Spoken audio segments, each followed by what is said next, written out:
أعوذ بالله من الشيطان الرجيم. بسم الله الرحمن الرحيم. الحمد لله الذي أنزل على عبده الكتاب ولم يجعل له عوجا قيما لينذر بأسا شديدا من لدنه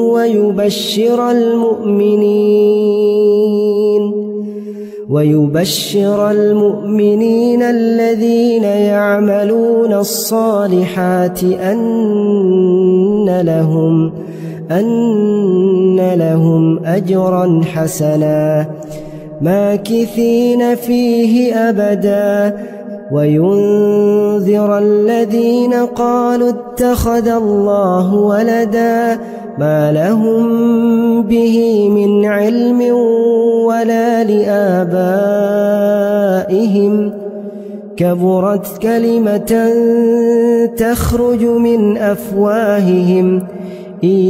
يقولون إلا كذبا فلعلك باخع نفسك على آثارهم إن لم يؤمنوا بهذا الحديث أسفا إنا جعلنا ما على الأرض زينة لها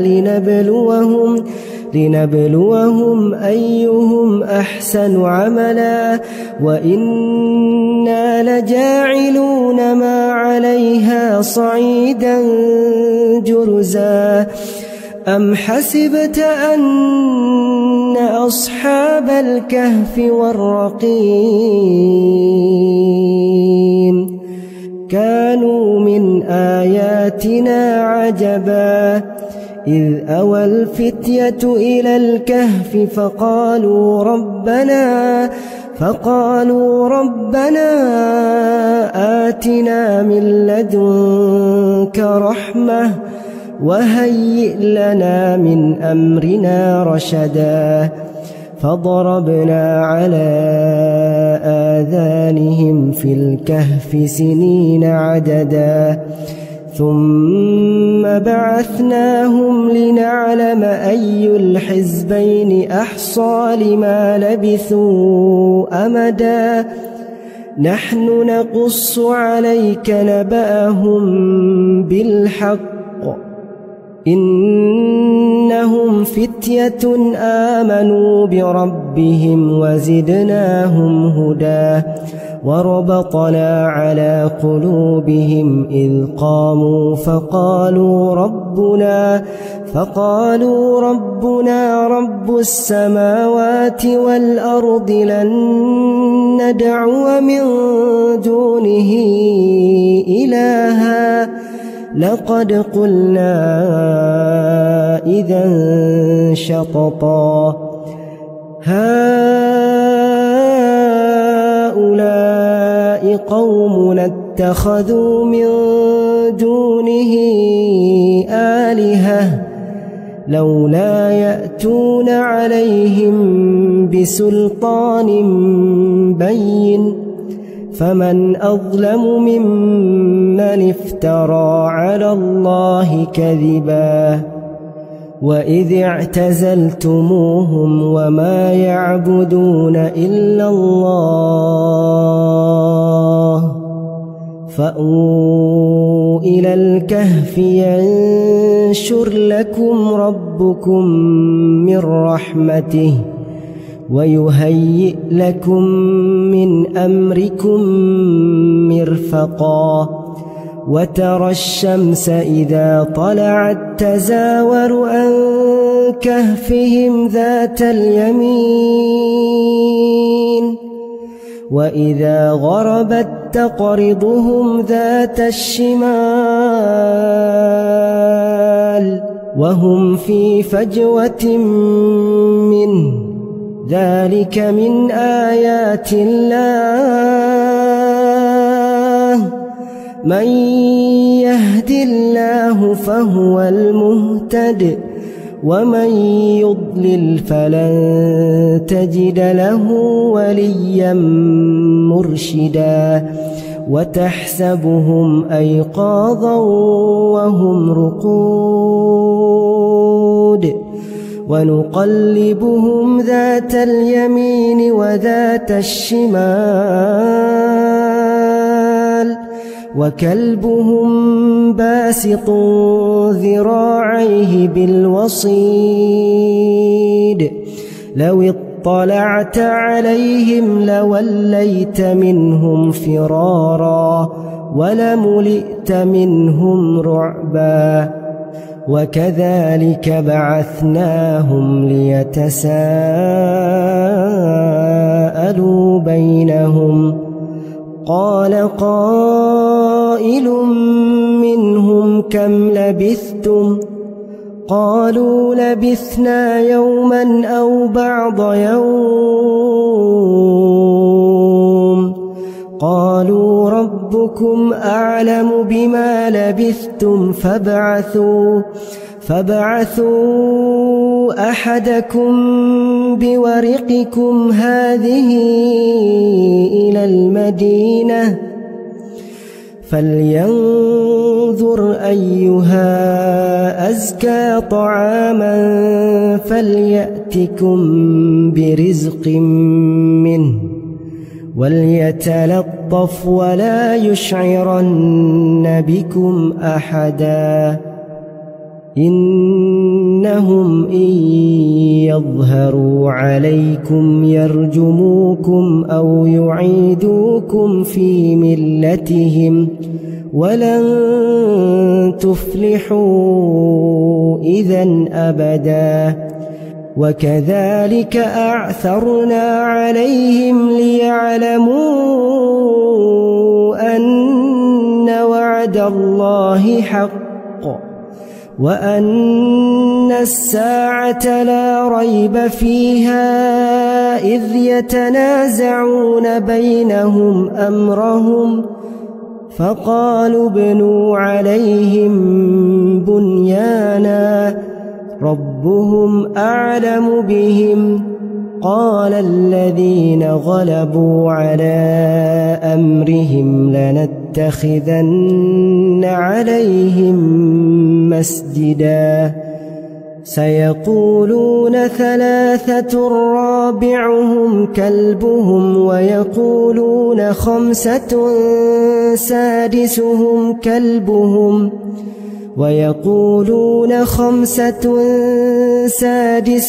كلبهم رجما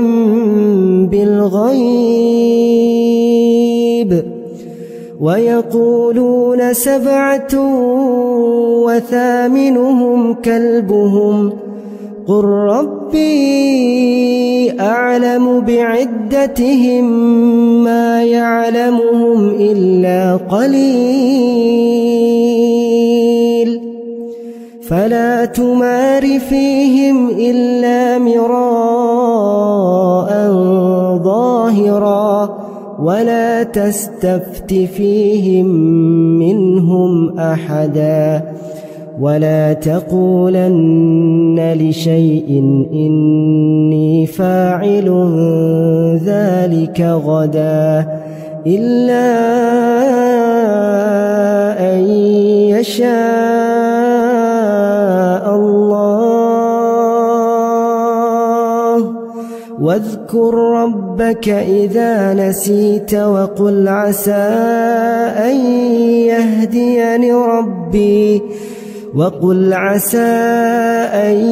يهديني ربي لأقرب من هذا رشدا ولبثوا في كهفهم 300 سنين وازدادوا 9 قل الله أعلم بما لبثوا له غيب السماوات والأرض أبصر به وأسمع ما لهم من دونه من ولي ولا يشرك في حكمه أحدا واتل ما أوحي إليك من كتاب ربك لا مبدل لكلماته ولن تجد من دونه ملتحدا واصبر نفسك مع الذين يدعون ربهم بالغداة والعشي يريدون وجهه ولا تعد عيناك عنهم تريد زينة الحياة الدنيا ولا تطع من أغفلنا قلبه عن ذكرنا واتبع هواه وكان أمره فرطا وقل الحق من ربكم فمن شاء فليؤمن ومن شاء فليكفر إنا أعتدنا للظالمين نارا أحاط بهم سرادقها وإن يستغيثوا يغاثوا بماء كالمهل يشوي الوجوه بئس الشراب وساءت مرتفقا إن الذين آمنوا وعملوا الصالحات إنا لا نضيع أجر من أحسن عملا أولئك لهم جنات عدن تجري من تحتهم الأنهار يحلون فيها من أساور من ذهب ويلبسون ثيابا خضرا من سندس واستبرق متكئين فيها على الأرائك نعم الثواب وحسنت مرتفقا واضرب لهم مثل الرجلين جعلنا لأحدهما جنتين من أعناب وحففناهما بنخل وجعلنا بينهما زرعا كلتا الجنتين آتت أكلها ولم تظلم منه شيئا وفجرنا خلالهما نهرا وكان له ثمر فقال لصاحبه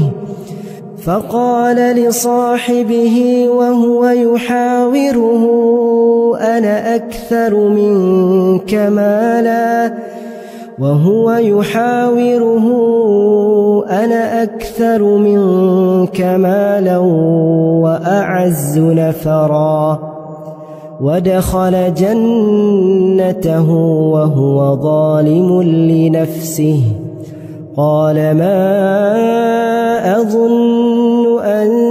تبيد هذه أبدا وما أظن الساعة قائمة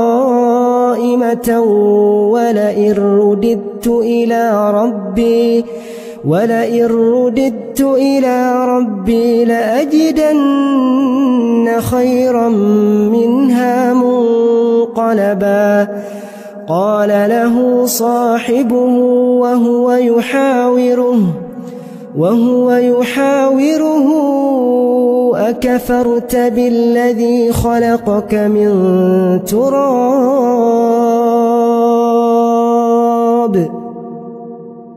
أكفرت بالذي خلقك من تراب ثم من نطفة ثم سواك رجلا لكن هو الله ربي ولا أشرك بربي أحدا ولولا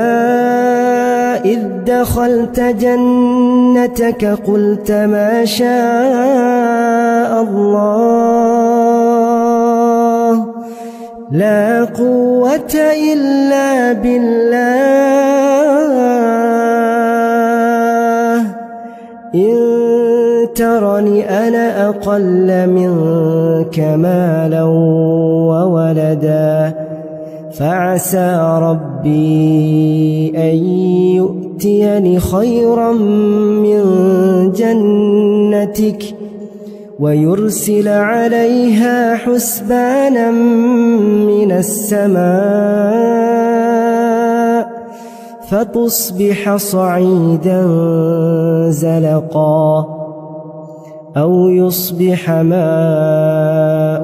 غورا فلن تستطيع له طلبا وأحيط بثمره فأصبح يقلب كفيه على ما أنفق فيها وهي خاوية على عروشها ويقول يا ليتني لم أشرك بربي أحدا ولم تكن له فئة ينصرونه من دون الله وما كان منتصرا هنالك الولاية لله الحق هو خير ثوابا وخير عقبا واضرب لهم مثل الحياة الدنيا كماء إن أنزلناه من السماء فاختلط به نبات الأرض فأصبح هشيما تذروه الرياح وكان الله على كل شيء مقتدرا المال والبنون زينة الحياة الدنيا والباقيات الصالحات خير عند ربك ثوابا وخير أملا ويوم نسير الجبال وترى الأرض بارزة وحشرناهم فلم نغادر منهم أحدا وعرضوا على ربك صفا لقد جئتمونا كما خلقناكم أول مرة بل زعمتم أن لن نجعل لكم موعدا ووضع الكتاب فترى المجرمين مشفقين مما فيه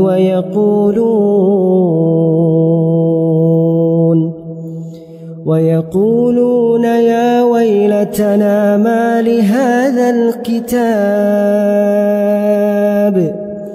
لا يغادر صغيرة ولا كبيرة إلا أحصاها ووجدوا ما عملوا حاضرا ولا يظلم ربك أحدا وإذ قلنا للملائكة اسجدوا لآدم فسجدوا إلا إبليس كان من الجن ففسق عن أمر ربه أفتتخذونه وذريته أولياء من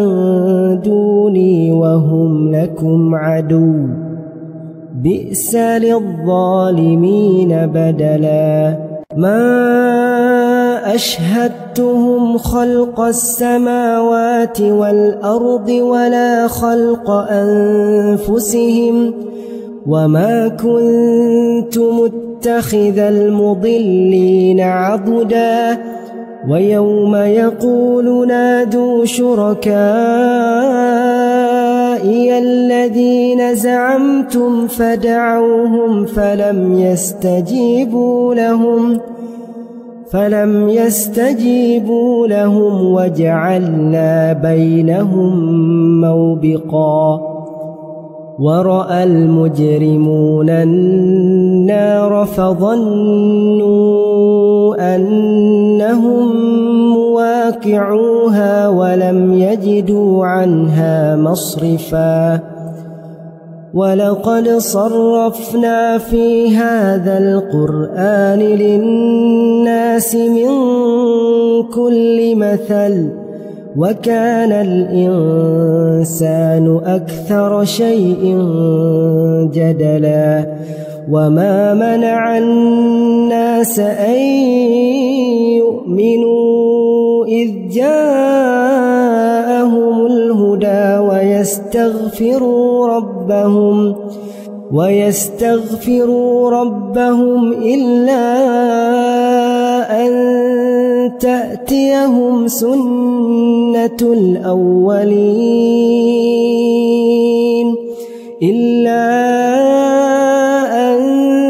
تأتيهم سنة الأولين أو يأتيهم العذاب قبلا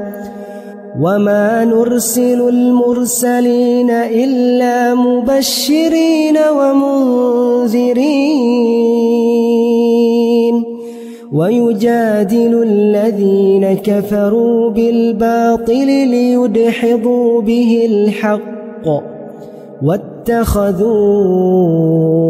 آياتي وما أنذروا هزوا ومن أظلم ممن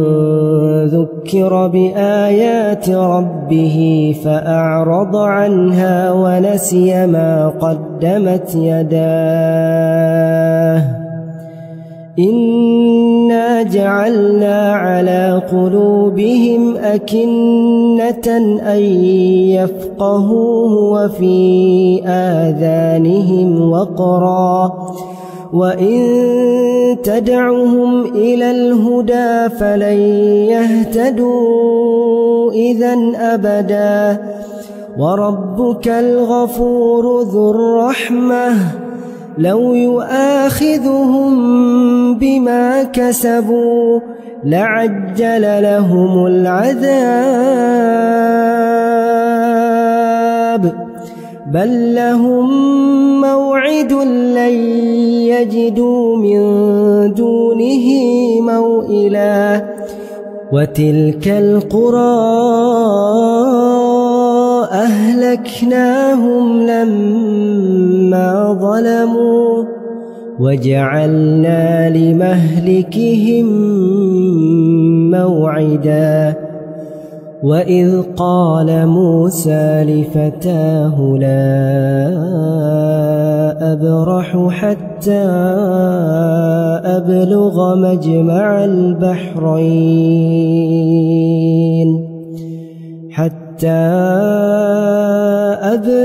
مجمع البحرين أو أمضي حقبا فلما بلغا مجمع بينهما نسيا حوتهما فاتخذ سبيله في البحر سربا فلما جاوزا قال لفتاه آتنا غداءنا لقد لقينا من سفرنا هذا نصبا قال أرأيت إذ أوينا إلى الصخرة فإني نسيت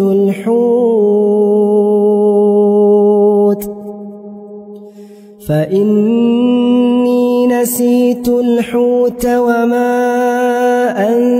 أنسانيه إلا الشيطان أن أذكره واتخذ سبيله في البحر عجبا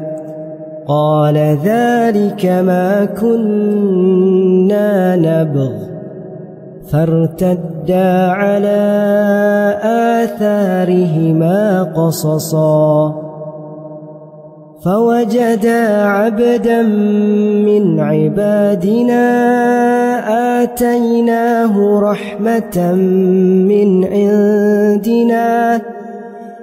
آتيناه رحمة من عندنا وعلمناه من لدنا علما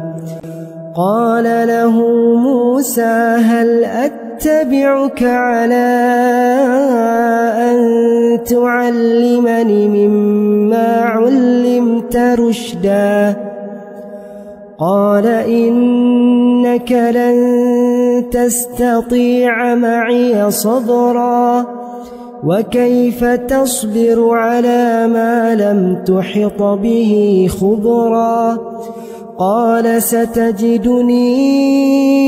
إن شاء الله صابرا ولا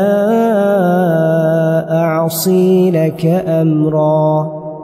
قال فإن اتبعتني فلا تسألني عن شيء حتى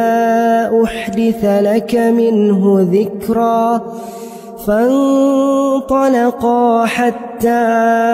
إذا ركبا في السفينة خرقها قال خرقتها لتغرق أهلها لقد جئت شيئا إمرا قال ألم أقل إنك لن تستطيع معي صبرا قال لا تؤاخذني بما نسيت ولا ترهقني من أمري عسرا فانطلقا حتى إذا لقيا غلاما فقتله قال أقتلت نفسا زكية بغير نفس لقد جئت شيئا نكرا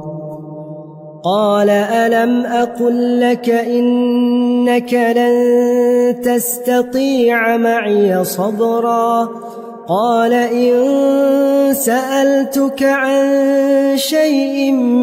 بعدها فلا تصاحبني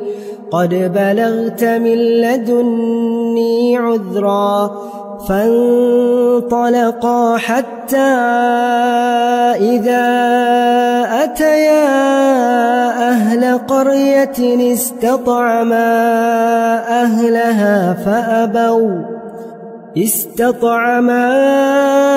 أهلها فأبوا أن يضيفوهما فوجدا فيها جدارا يريد أن ينقض فأقامه قال لو شئت لاتخذت عليه أجرا قال هذا فراق بيني وبينك سأنبئك بتأويل ما لم تستطع عليه صبرا أما السفينة فكانت لمساكين يعملون في البحر فأردت أن أعيبها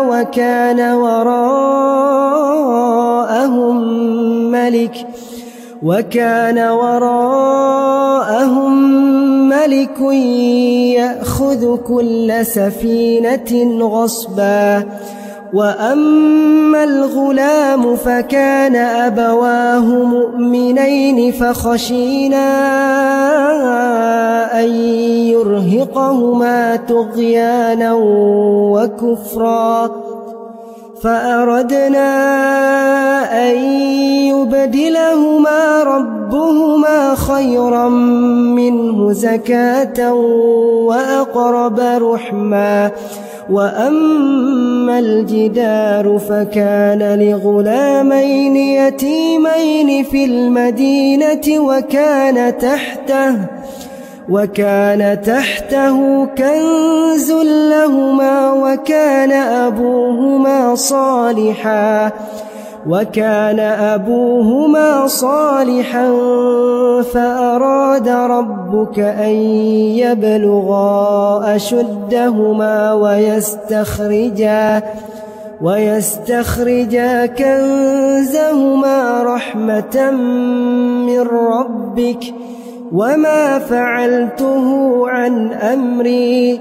ذلك تأويل ما لم تستع عليه صبرا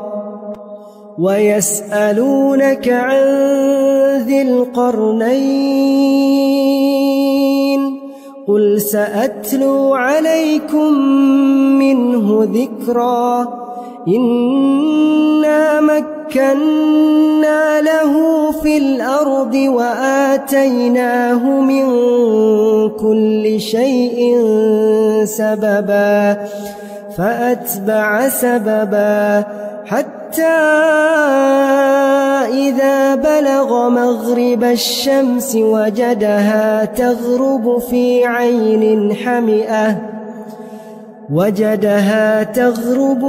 عين حمئة ووجد عندها قوما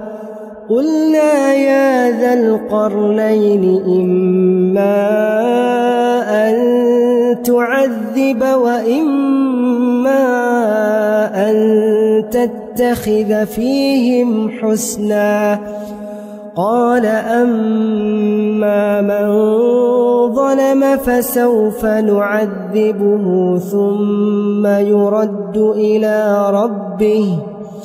ثم يرد إلى ربه فيعذبه عذابا نكرا وأما من آمن وعمل صالحا فله جزاء الحسنى وسنقول له من أمرنا يسرا ثم أتبع سببا حتى إذا بلغ مطلع الشمس وجدها تطلع على قوم لم نجعل لهم من دونها سترا كذلك وقد أحطنا بما لديه خبرا ثم أتبع سببا حتى إذا بلغ بين السدين وجد من دونهما قوما لا يكادون يفقهون قولا قالوا يا ذا القرنين إن يأجوج ومأجوج مفسدون في الأرض فهل نجعل لك خرجا على أن تجعل بيننا وبينهم سدا قال ما مكني فيه ربي خير فأعينوني بقوة أجعل بينكم وبينهم ردما آتوني زبر الحديد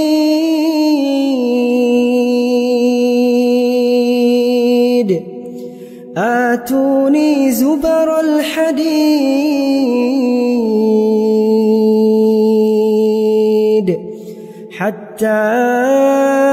إذا ساوى بين الصدفين قال انفخوا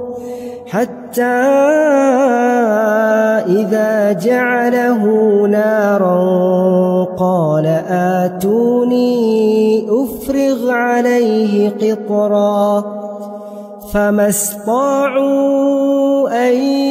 يظهروه وما استطاعوا له نقبا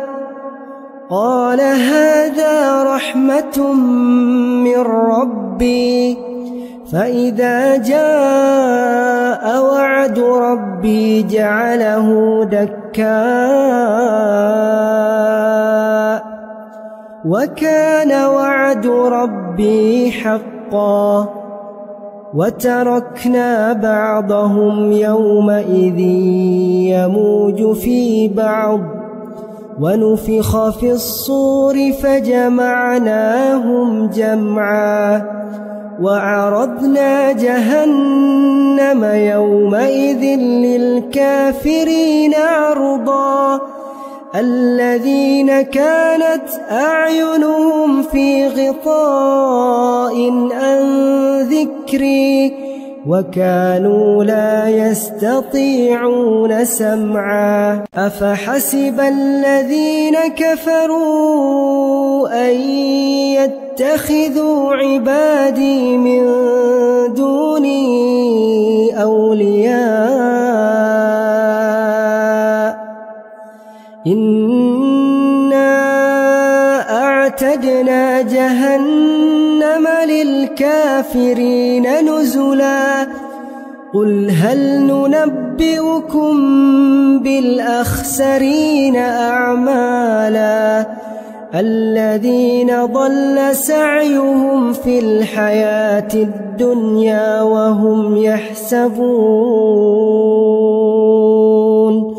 وهم يحسبون أنهم يحسنون صنعا أولئك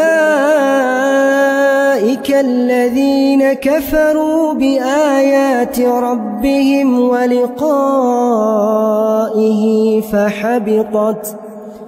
فحبطت أعمالهم فلا نقيم لهم يوم القيامة وزنا ذلك جزاؤهم جهنم بما كفروا واتخذوا آياتي ورسلي هزوا إن الذين آمنوا وعملوا الصالحات كانت لهم جنات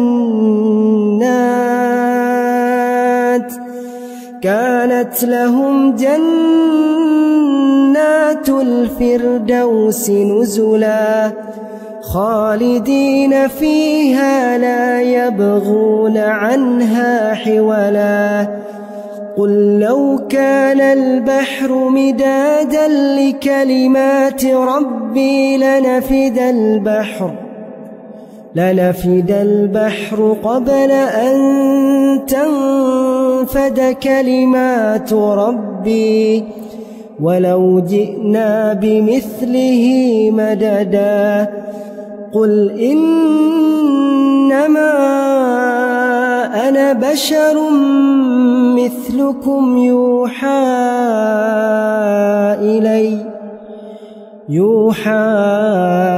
إلي أنما إلهكم إله واحد فمن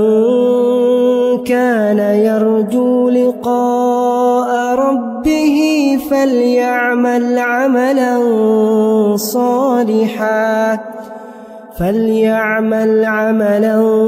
صالحا